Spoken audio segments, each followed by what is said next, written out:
পারলাম না, কিন্তু বুলবুলির পাওয়ার থাকলে একদিন সব গরিবদের রমজানে ফ্রিতে মাংস খাওয়াবো। শুনুন শুনুন, ঢাকার পোর্টে এক পুরানো জাহাজ মেরামত করা হবে। যে জাহাজকে পানি থেকে উপরে তুলতে পারবে তাকে দেওয়া হবে পুরো 20 কোটি টাকা। কেউ কি আছেন? শুনুন, পুরো বাংলাদেশের এই প্রফেশনাল বডি বিল্ডাররাও পারলো না জাহাজকে সামান্যও নাড়াতে। কেউ কি আছেন যে এই অসম্ভব কাজকে সম্ভব করবেন? মালিক, আমাকে একটা চান্স দিয়ে দেখুন, আমি তুলবো আপনার এই জাহাজ। এই অবস্থায় তুলবেন ভেবে শুনে বলছেন তো? জি, আমি তুলবো।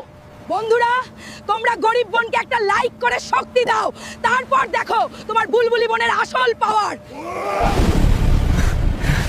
বুলবুলি, তুমি একটা অলক্ষী দিন। সাবাসে, এটা সত্যি আমার কাছে পাইনে। দেখো,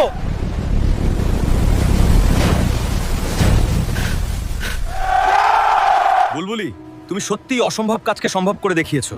এবার এই টাকা নিয়ে আনন্দে থাকো। আনন্দ নয়, এবার বুলবুলির স্বপ্ন পূরণ হবে। বন্ধুরা, 20 কোটি টাকা পেয়েছি, সবাইকে মন খুলে মাংস দেব। তার আগে যদি বুলবুলির কাজ ভালো লাগে তাহলে লাইক আর সাবস্ক্রাইব করে কমেন্টে বুলবুলির পাওয়ার লিখে যান।